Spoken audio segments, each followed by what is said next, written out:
May your choices reflect your hopes and not your fears. My name is Mpumi Nobiva, and I share hope.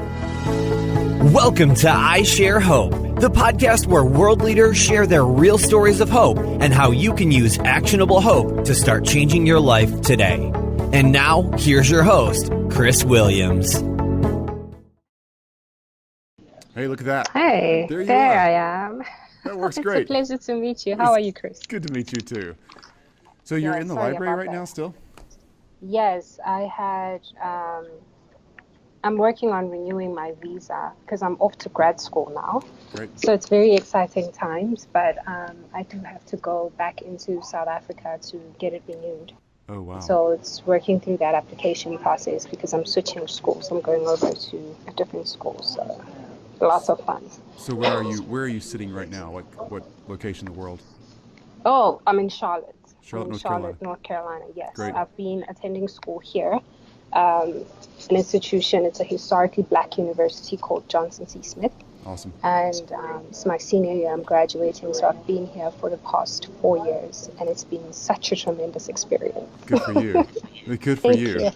Wow. Thank you. So you have to go back to South Africa to renew and then come back to where? Renew and then come back to, I'm going to go to High Point University. I just got a scholarship. It's called a presidential scholarship, and it's something that has truly humbled me because tuition alone is like $35,000, and initially they're a private school, and so they're not at a stage where they offer like international students with scholarships. But I mean, I put my back into that application and ended up receiving a $60,000 presidential scholarship. Whoa. That I did not know existed. Right. So it's just been a tremendous opportunity. And I mean, I love High Point because it's just breaking boundaries. It's still, it's growing at a relatively fast rate. The president, Nido Cobain, is such an influential man. And I want to learn how to do what he has done. I'm not as interested at the moment in becoming like a statistic in a large school just for the namesake, but I'm interested in learning how he's managed to fundraise, capitalize on business initiatives and partnerships to improve a community. I think that is invaluable, and especially considering the kind of role that I see myself playing in my own country. I think it's really important to learn those sort of qualities. So I'm really excited. I would be too. I'm very impressed actually as well. Thank you. So if I say your name, just your full name. Yeah. My full name is Mpumi. Mpumi. Yes, Mpumi. It's a Zulu name. It means success. Thank you. It means success. What a pretty name, and it means success. My grandmother put that pressure on me. I like to joke about that. It means success, but I go by Mpumi, which is like Pumi, basically. It's interesting. The more I move into the world, is the more Pumi it becomes.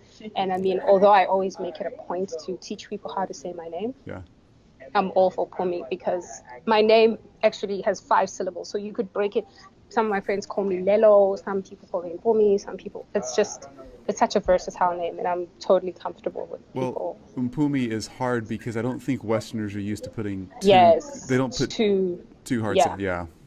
Yeah. Two consonants don't work together for us. I always have fun when I'm crossing borders. It's always a load of fun. I bet. Yeah. So if I get this right, you were in the inaugural class of Oprah Winfrey's Leadership Academy for Girls in South Africa, which started in 2000s, like 2005, 6, somewhere in there? Yeah, 2006. Okay. And then you graduated with the first inaugural graduating class from that as well. Yes. Amazing. And now that class is graduating out of university, basically. That's where we are now. Amazing. That's really cool. So how many girls were in that first class? I'd say about 75. Wow. And how did y'all get chosen? Like, why you? I mean, of the millions of girls out there. Yes. So basically, I remember being in the 7th grade, I was raised by my grandmother, and I was approached by my school teachers and my headmistress telling me that, Oprah's going to come to South Africa. She's building a school. She's building a leadership academy, and they think that I should apply. And this came at such an ideal time because it's just that pivotal moment in a young girl's life where it's just like, where you're going to go to high school. You're at such an impressionable stage. And I remember always wanting to go to boarding school, but not really with much assurance as to how that would happen because, you know, there was never any money. There was never any means. And I had like 3 schools in my area. But I mean, that year we had our first sort of student assault incidents in the one school. And I just knew that I needed to get out of that environment. And so finding out that Oprah was coming and she was building a school and it was a boarding school for girls, that was like such a great moment. And so I would then applied and I think at that stage there were about 30 of us that were approached by my teachers. And I applied and was literally just the first one to make it from one phase to another, which made it so exciting, you know.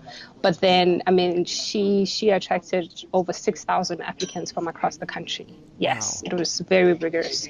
And we did all sorts of interviewing, aptitude tests, essay writing, the whole nine, basically, you know, literature skills and that whole nine.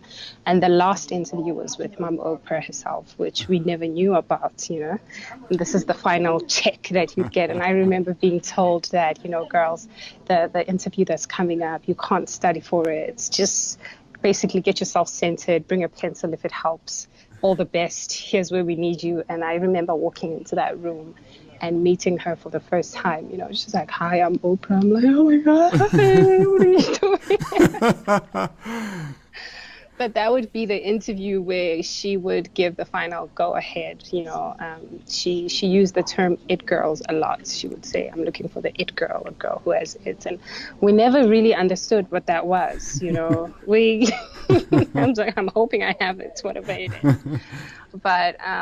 Now we understand that it would be, you know, tenacity, courage, the audacity to push against the grain, truly. And that was a life-altering moment because it's an entire switch in trajectory in one's life and a quantum leap, if you will, into a different space of possibilities and, you know, being approached as a leader and you know, being introduced to the world with the possibility of being able to be anything you can ever dream of. And that's big for especially an African child who is born into societies that continue to be, you know, so patriarchy given and driven and so traditionally centered. And, you know, young women are still confined in a lot of spaces. So for us to have that sort of opportunity was just tremendous.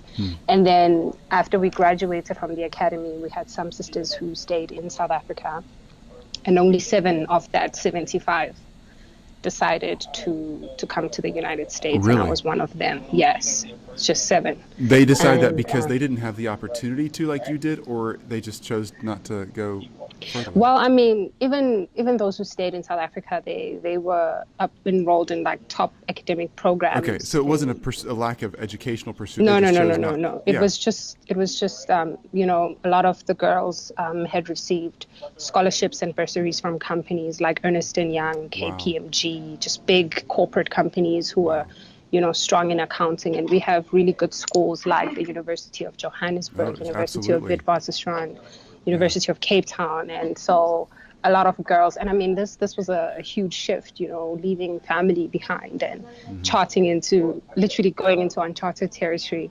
But, you know, for the most of us who are in the United States, we've always dreamt of coming to the United States. You know, it's always been like a place of possibility. And I knew that when the opportunity came up that I would do everything in my power to be here, because I felt like so many of the dreams that I couldn't necessarily articulate as much as I can now, I knew that they'd be a lot more accessible and a lot more tangible in this space than, you know, trying to get that at home, you know. So, I mean, it's been a tremendous experience, Chris. It's been the greatest gift. And I've been fortunate to be able to have this experience and now have the opportunity to carry it on, you know. It's amazing. I think America's fortunate to have you studying here. It's not Thank you. It's not America that makes your experience great. It's the person in the experience that makes the experience great, no matter where it is That's or what true. it is. So it's you. That's Thank such you. thank you. Thank you. Such a kind thing to say. I'm thrilled you're spending time Thank with you. us today. I really am. Yeah. I liked what you were doing, and I did some reading up, and I thought that's so important. That sharing the message of hope is so important. It's too is a form of prayer when we are hopeful, and the reason I live the life I live is because I think I've been given this life to give hope to others. My life is a sign of possibility and an expression of what's possible. And I like to share it because I always think about the young girl who's sitting on the other side of a screen or on the other end of a radio speaker, who is faced with unbearable circumstance and who can hear that, oh my God, there's a girl who went from where I am now and was an orphan and, encountered poverty. And now she is, taking on the world, and I can be just like her. It's really from that space of just love and wanting the same for other people like me out there. So I love what you're doing. Thank you for your work. You bet. Well, let's tell your story. This is your time. So yay. You are one of the 1,000 people who are representing the global population of leaders sharing hope. So you're literally representing 8 million people. That's how this works out. So 8 million. Make them shine. Yeah. So it's hard to get a really good survey of the world. It really is. So that's anyway. Yeah. We've done the best we can. Okay, so here's what I'm doing. Asking you 5 questions. We ask all the participants these 5 questions, and you can answer them however you want. This is about you, not about me or anything else. Okay. So question 1 is your favorite quote about hope, or what is your favorite definition about hope? Yes. I have that written down, but it's a quote by Nelson Mandela. I call him Udada, which means father of the nation. But his quote says, "May your choices reflect your hopes and not your fears." And I remember coming across that quote, I think June 16th, which is Youth Day in South Africa. And what happens is all media outlets will reflect on apartheid and our history as a country and share a lot of the speeches that Nelson Mandela would give.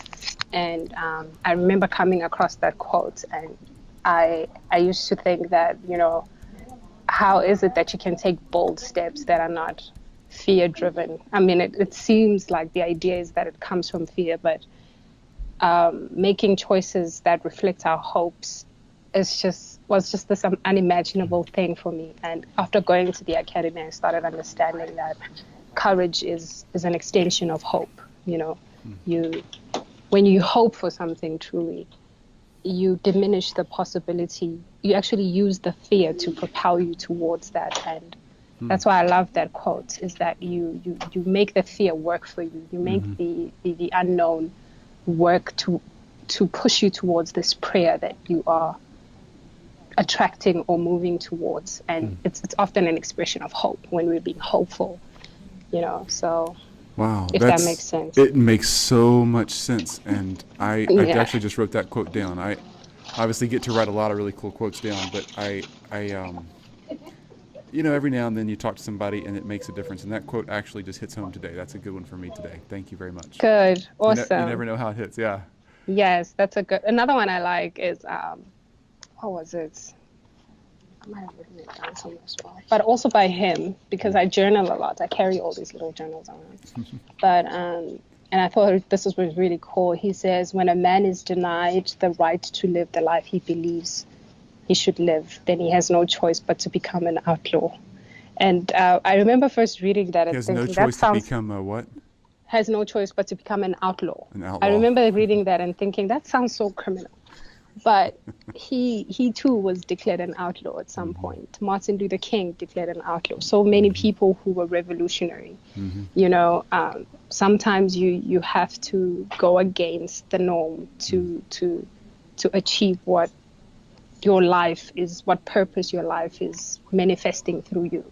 And I love that as well, because that's being hopeful. That's hope, is that as foolish as I may look right now, and as much as this may not work out, I'm hopeful that whatever this thing inside of me will manifest in the best way possible. And I think that's beautiful.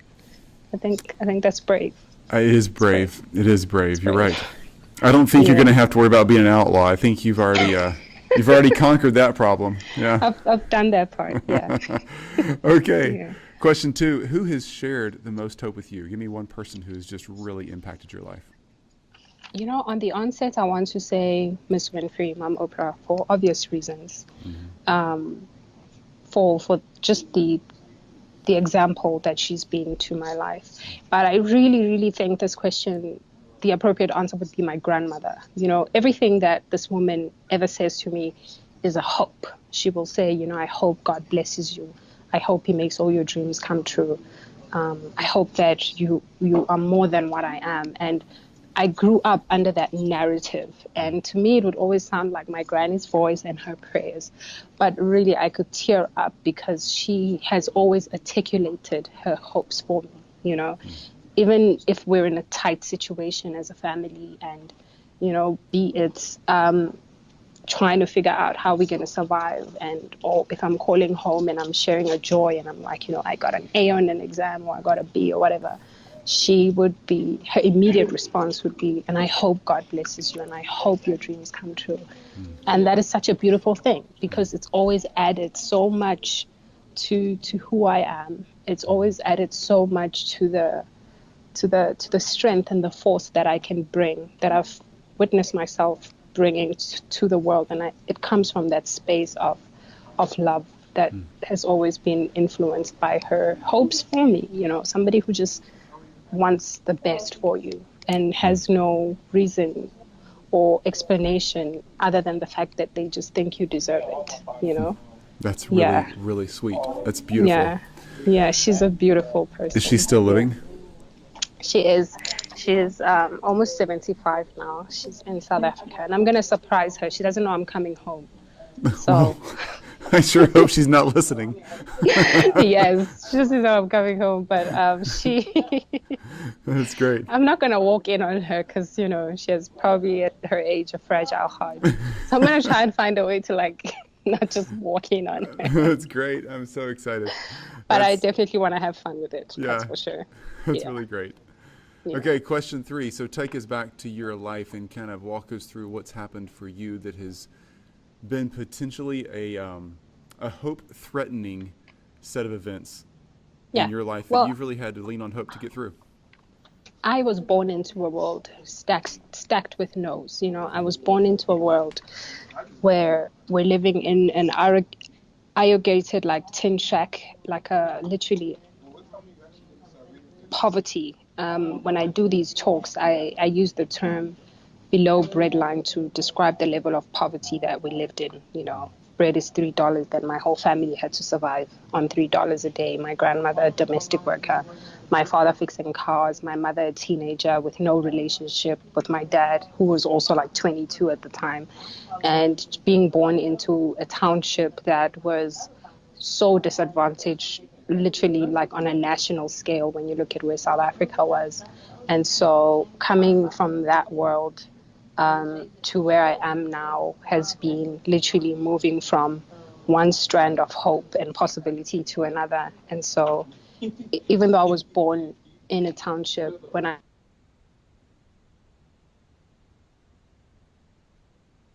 definitely has been a greater destiny at play. There definitely has been no coincidence in how I've ended up in certain places.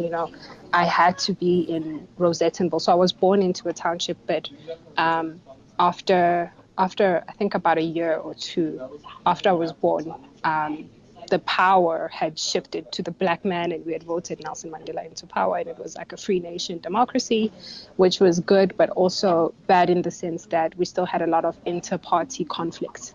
So the areas that were most populated with minorities would still have a lot of fight for power. And for those reasons, there were a lot of violent conflicts that would break out in the townships that we lived in. And so we had to run away from that. And we left everything, every little thing we had in our shack. And we flee to Rosettenville, where I would grow up for the next about, I'd say, 10 years of my life, maybe even a little more, before I went into the Oprah Academy. And that's where I went to school. That's where I attended church and learned how to speak English. That's where I literally started opening up to the world, up until the point where I was approached and told to apply to the academy. And arriving at the academy was a tremendous experience, because outside of the fact that I had all those people supporting me, all those people believing in myself and hundreds of other girls, I also had a space to become myself. I had the permission to become whatever it was that was true and a real expression of myself. And the first time I ever shared my story, I have a campaign that I launched. It's now a year old, and it's called Share Your Story. And then the tagline is inspiring courage for you to believe that you are more than your circumstances. The first time I ever spoke and I shared my story about growing up in poverty and losing a mother to HIV, AIDS, and was at the academy. I was attending a World AIDS Day program, and I mean, just like any other program, it was a fantastic program. They gave the statistics, they gave the information you need to know about the disease, but I didn't see myself coming through that as an AIDS orphan. I felt that we need to do more. We need to share the stories, because if you want the average Zulu man or the woman in the streets to listen and understand what those statistics mean, then you need to tell the story. You need to bring the individuals who are behind those statistics. And I need to see myself reflected in that story. And I didn't know that that would be the unfolding of what is now recognized as me being a motivational and empowerment speaker while I'm in school.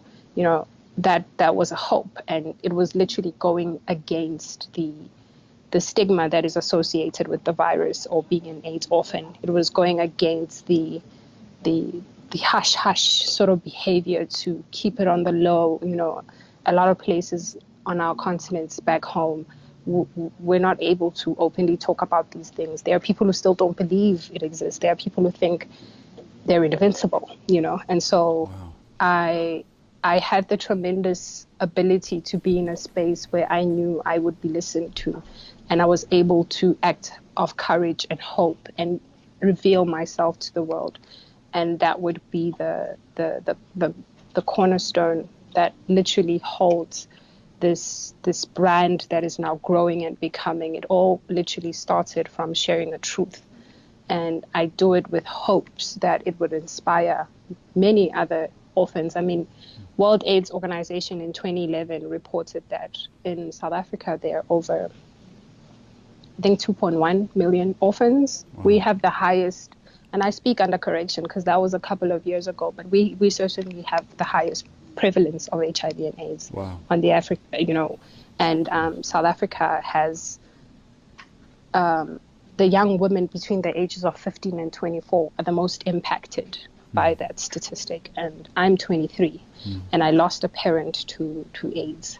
And I know that my life was different because before my mother died, she actually shared her truth with me and she spoke to me. And it is because of her hopes, because in the same breath, I speak about this in my campaign, after she told me that she had AIDS and that she was going to die and that she wanted me to promise I would go to school, I would always be good to my grand. In the same breath, this woman said, but you're going to be different. You're going to do so much more, and that's a form of hope as well. And so when she shared her story is what I believe is the difference between her and I, because I would make every other decision moving on from that based on the truth that she shared with me. And I strongly believe that if we can have such a high statistic, especially in concentrated regions of South Africa, then surely we're repeating some of the same mistakes. There are women in those spaces making the same mistakes, but because we're not creating a space where we can talk about these things, because we're not creating a space where we can be courageous as to asking questions that affect our health and our being, we're repeating the same mistakes. And this campaign is with efforts to speaking to that, displaying the power of narrative through my own life story to say, look at what has become of my life, And so that's a long answer. I know, it's a great answer. There's so many things I want to chase. I know. There's so many things I want to chase down there. So what are you doing? Question 4 is a great place to go next. What are you doing to, you okay? Share hope. Yeah. What are you doing to share hope? I share my story. Yes, you do. How do you share it? So you're a college student, but I'm a college student. You're traveling around sharing your story all over the place. How in the world? How in the world? Well, you know how it started, like I said, was at the academy. And after, I remember I was in the audience. And after that, I had one of the ladies on the planning committee say, you know, you sounded really convicted in that response. And we think that you should be a part of our planning for the next year. Then it went from that to, we actually think you should speak. Would you like to speak? And I said, yeah, I would love to speak. I speak. I love speaking. And so then from there, while I was at the academy, I was invited to Grahamstown Arts Festival. It was for a program called Think Festival. So it's a group of thinkers, and they put you on a panel. And I remember I was the only high school student sitting with people who are working on their MBA, people who are working on their dissertation, presenting on, you know, it's almost like a think tank of sorts. And even then, I wouldn't really connect the dots of what was happening. But what happens is that every time somebody hears the story, they would reach back out or refer somebody, and I didn't just get invited from one program to another. And that has gone from speaking in Grahamstown to coming into the United States, speaking at nonprofits. I spoke in Washington.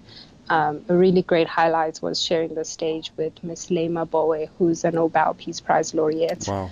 That was so, you know, defining. And then when I thought that was it, I flew to Canada just last year to work with Dignitas International Organization and the Stephen Lewis Foundation. I mean, these are foundations that are literally doing so much impact work at grassroots level on the continent at home, and to work with those people and to work with fundraising, working with private law firms to fundraise funds that would go and support impact programs. I mean, that too was, and I mean, just to think I'm 23 and I have quite an interesting life, because sometimes I'll literally just leave class, organize my stuff, fly, study while I'm on the plane, take a test in a client's office, and, you know. But I make it work, you know. I make it work. I've had a great support system at Johnson C. Smith. I've had professors who understand that this is equally as important to me as are my academics, and somehow I've managed to stay on the dean's list since my arrival at the university. Wow. Maintain a strong GPA, yeah. But I think it's all because when you are living in a sustainable way, that you're taking care of yourself from the inside, you're really able to find sustainable ways to manage your world, you know, in a way that doesn't compromise any other important thing. And just in 4 years, I've had 4 awesome internships. You know, I've had, I think last year, the Canada keynote. All of these have been keynotes, except the one where Miss Lema was a keynote, which is perfectly justifiable. I was just honored to be on the panel. But the 13th keynote was really an emotional one for me, because when I did Canada last year, it had been 13 years since my mother died. And Canada was the first sort of international outside of the United States and South Africa. And I thought, wow, I interpreted it as a big nod from my mother, you know, like now you can just go into the world and do your thing. Wow. So it's been a tremendous experience, you know. I've met so many beautiful, kind people. I've met people who have spoken life into my purpose. I've had people in their 80s telling me, I had one woman I'll never forget, after I did a talk at a local church in Charlotte.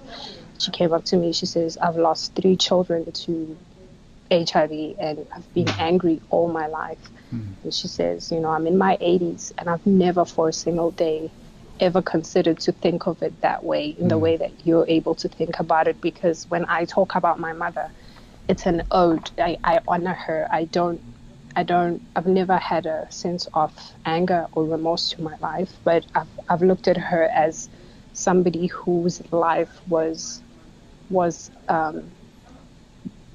like a shift in in the pattern that my family and the women in my family's lives were living. And so through her life, we were able to be brought to a reality check, but at the same time, use her life as motivation to want better for ourselves, because she died so young.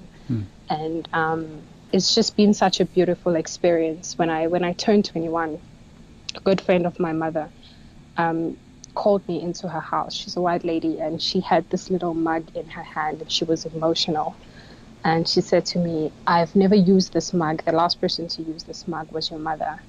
And by then it had been 12 years since my mother had died. And she said to me, my mother's name is Nonhlanhla, but she called her Colleen because Colleen is her English name. She said, Colleen came into this house crying after she found out that she was HIV positive. And, just as everybody else in my life tells me, after that, and even before that, I was always the primary concern in my mother's life. I'm her only child. And she remembers my mom saying to her, I discovered that I'm HIV positive. I'm going to die. What's going to happen to my daughter? What's going to happen to my child? And she says, I remember being so upset with her. And I said to her, how could you be so irresponsible? How could you let this happen?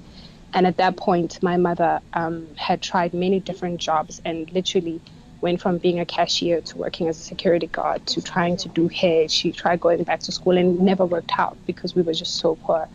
And all the way down to where she was a prostitute. And so that's where she had contracted the virus. And my mother said, well, this man, a couple of, months or weeks ago, this man had said to me that if we had an unprotected sexual encounter, he would pay me more. And Mpumi needed school shoes.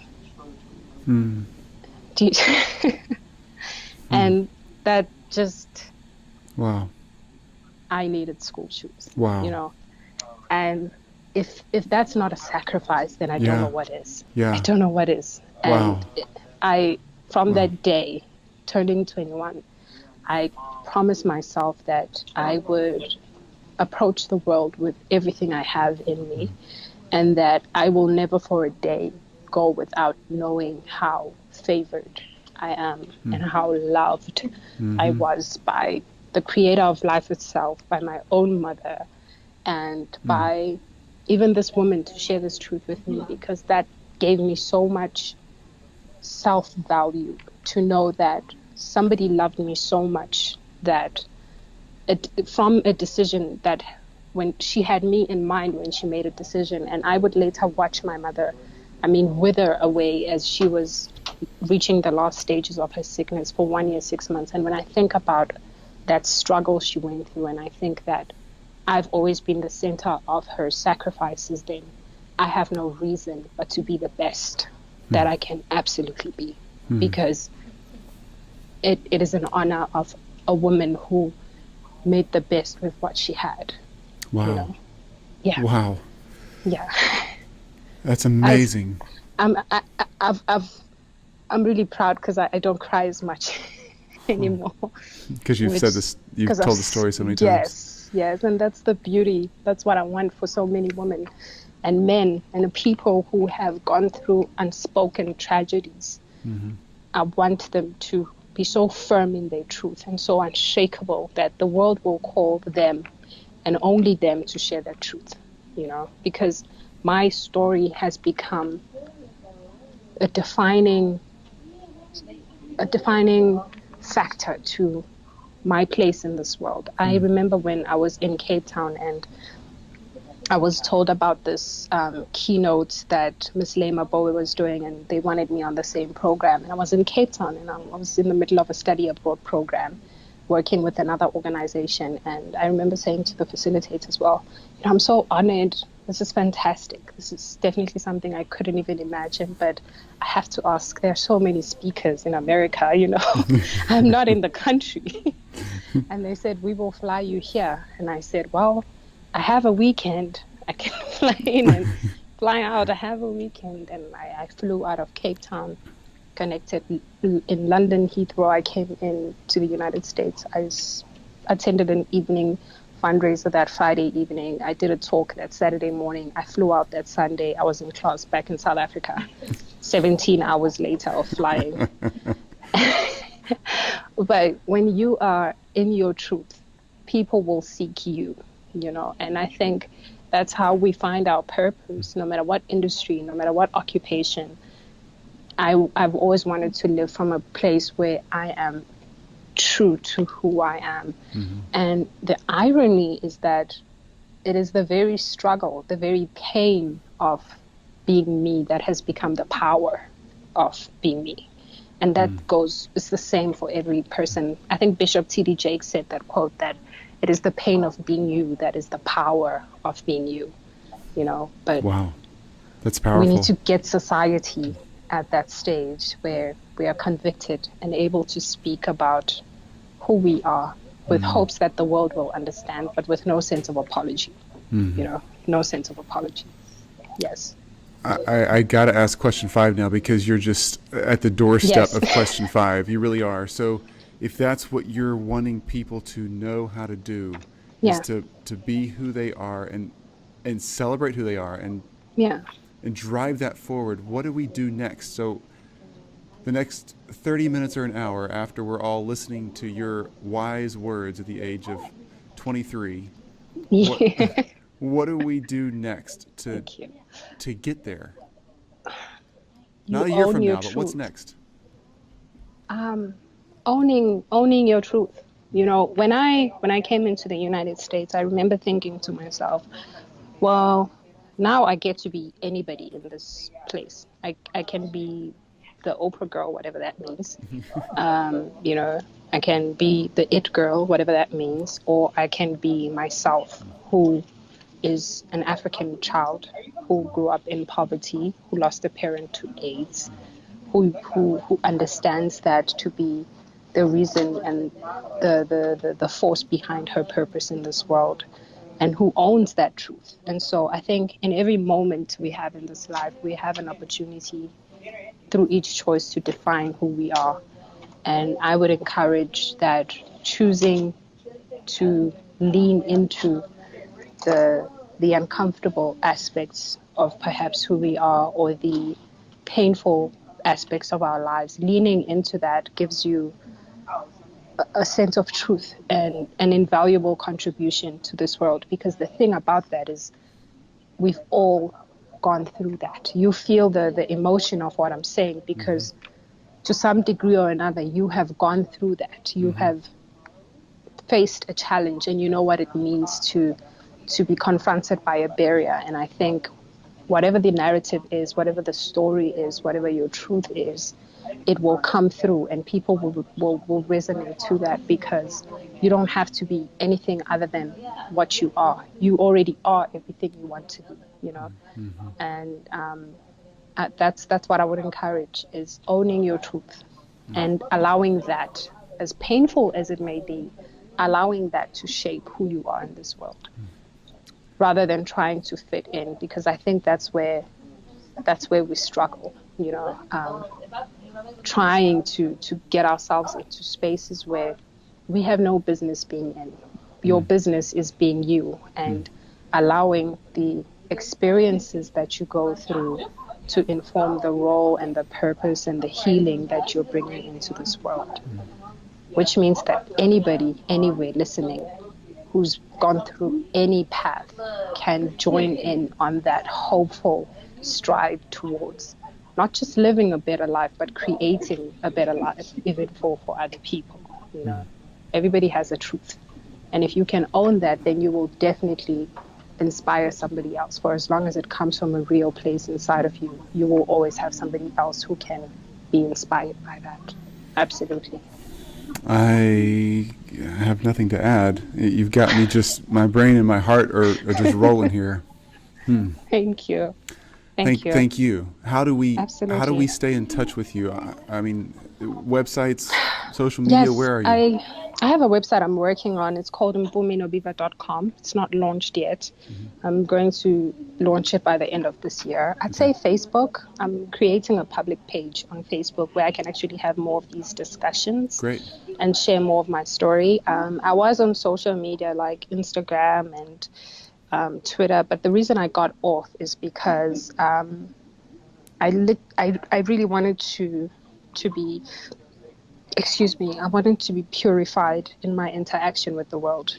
And I think that can be very tough to maintain in a world where we've fed so much information, especially as young people, who you should be, how the appearance of it should be. And so even though I had a successful social media platform, I did encounter moments where I felt like it was becoming more technical for me, and I wanted to stay true to the purpose. You know, this started long before I encountered any sort of social media.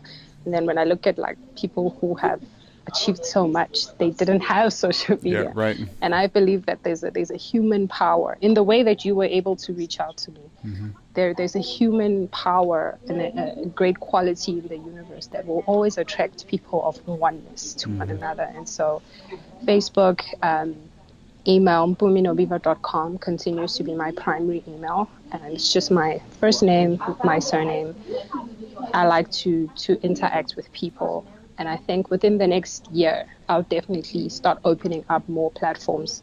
But because it's such a personal journey for me, I always make an effort to protect that to a point where I can make sure that I'm as pure as I need to be to share. You know, to share it in its real form, and not a form that is commercialized or a form that is seeking to be marketable, but really just the true form.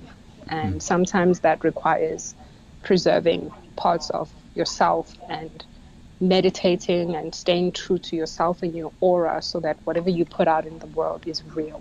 I really respect that. Thank you. It's a lesson that I've learned along the way, because obviously we all want the best for everything that we do, you know, and trends always speak to that. But I remember once I was in Cape Town and I was working with a group of young women, great program.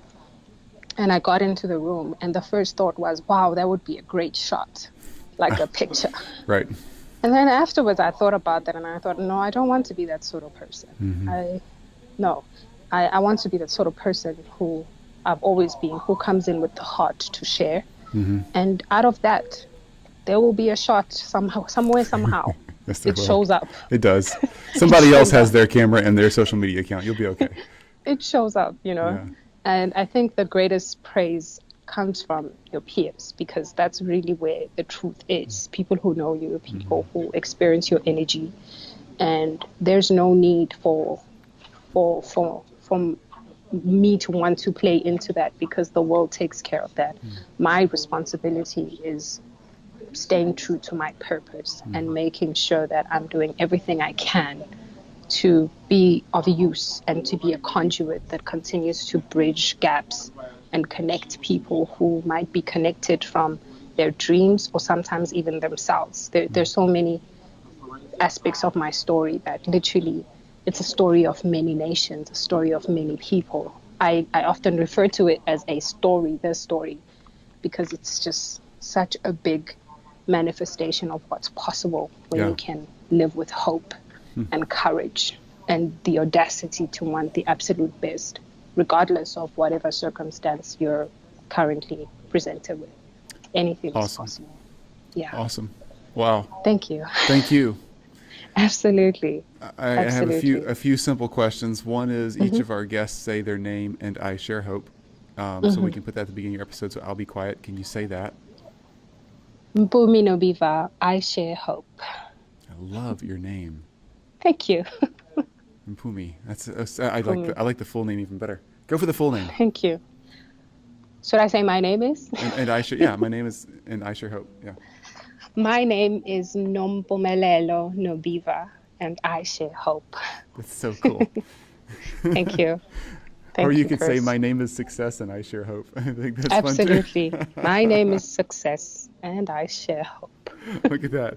All right, so when how old were you when you got on an airplane? First time. I was 10th grade, 16. To go where? Cape Town. Wow. So from poverty to, was that, I was in pain. Really? My eardrums were bursting and I was crying. Oh.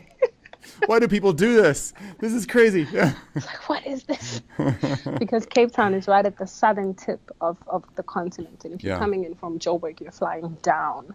Yep. And just as you're about to land and approaching those mountains, I've made that flight before. It is hard. Yes, it's hectic. But so how old were you when you spoke in front of a big crowd the first time?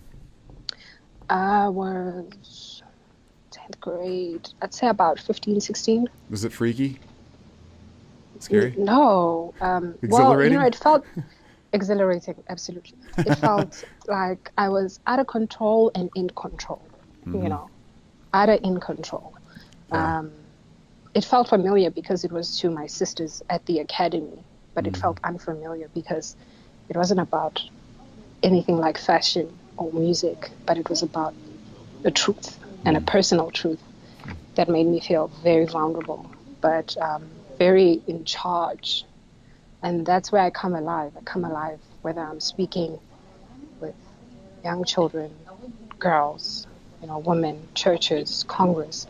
I don't care where it is. I'll go wherever the call comes from. And every time it feels like my first time. Every time I do it. I love it. That's so cool. Yeah. Well, I'm always excited. Somehow you're speaking to a lot of people a day, and I appreciate everybody who listens to this podcast because we get to listen to people like you. It's not about I Share Hope is not me. It's whoever's the guest is, and you're sharing hope with us. And I really, really thank you. It's been so practical and empowering, and I want to say real. I don't know how else to say it, but real. And that's what we need. We need a real story. So tell me, last question is, you're doing this thing about stories. So tell me the name of it again, and where do we find that? Okay, so that's when I launched the campaign called Share Your Story, I was with an organization called Relay Bracelets. They're headquartered in Cape Town, South Africa, and they create these bracelets that support over 65 different causes. So from endangered wildlife species to cancer to people, like they'll design bracelets, and then a certain amount of that profit margin goes towards that cause. Okay. And so while I was at Relate as their AIDS ambassador and working as an intern, I felt I was driven to create a bracelet that would literally be about sharing stories and having courage to share a story. And so the proceeds of the bracelet I designed goes to an organization called Igamva Labantu, and it's based in Cape Town as well, and it takes care of the elderly because I was raised by my grandmother, so I have a very fond, and just the idea that I could create something that every time somebody creates, every time they make it, they profit from that experience, and then every time it's sold, it goes to a greater cause. That for me was very exciting, and then the campaign continues as I travel the world and share my story, and now create this website that's a catalog of different experiences and people that I continue to encounter along the way. And so, and I also just handed in my senior thesis, which I just found out is going to be published. So I'm going to graduate a published scholar, which is fantastic. And so it's titled The Sharing of Personal Narrative. Basically, what I did was I investigated how formerly oppressed African women have used their personal narrative to inspire courage, and implement social change. And truly what I've done is study my own life pattern in other women's pattern. And I do that because I'm trying to figure out I don't even want to call it a secret, but what model could come out of it so that there can be a way to communicate that even to the most devastated individual.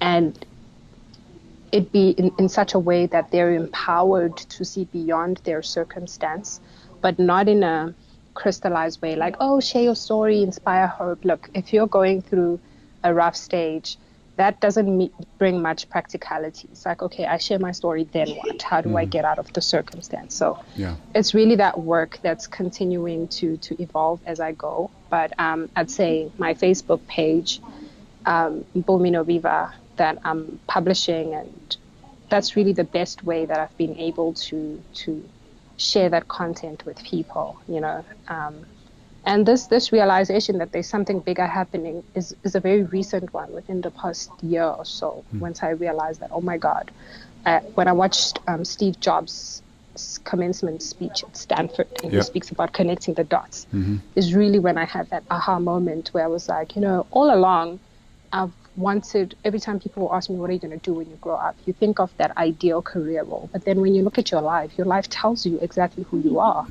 And the patterns that have been going on for years, and the things you have been doing, and the people you have been, all of that tells you what your purpose will be. And so after that realization, then I got into the whole, okay, so I'm going to brand this. I'm going to start really rolling with this because it's home for me. I never feel like I'm working a single day. So. Cool. Love it. Thank you. Well, you've mentioned a lot of resources, and here's how we organize this. In case people didn't catch it, a lot of people are catching these things while they're on a run, driving people somewhere or the store, whatever. iShareHope.com, under the interviews tab, look for I'm going to spell it Mpumi. So it's it's Mpumi. Mpumi. It's hard to say as a Westerner. I know, Mpumi. but you're doing a good job. Mpumi is the way, and then her last name is Nobiva. Yeah. Nobiva. Yeah. A little easier to say that one. So thank you. Am I able to add the link to like a LinkedIn page or once I have a website up? Because I think that will be good to punt what you're doing and obviously redirect people in your way as well. You can do whatever you want with whatever we're producing. It's all free. And I want to make sure that any links that you've mentioned, we're going to get those out, transcribe all this stuff and put it on that interview tab. So if you're listening and can't take notes, the quotes, it'll all be there. And just look for her name on the interviews tab at iShareHope.com. Also, social media. This is Chris Williams HQ is how we run our social media. So Chris Williams HQ, and we'll be mentioning all of this right there as well. So thank you. I'm excited. Oh, can't believe it. Thank you so much for your time. Thank you, Chris, and all the best. Thank you for the work you do. Have a great time. Bye-bye. You too. Take care. Bye. You've just listened to iShare Hope. If you're ready to make a change, head to our website at iShareHope.com and claim your free copy of the Top 10 Actions of Hope from World Leaders to use hope in your own life. Thanks for listening, and we'll talk to you next time.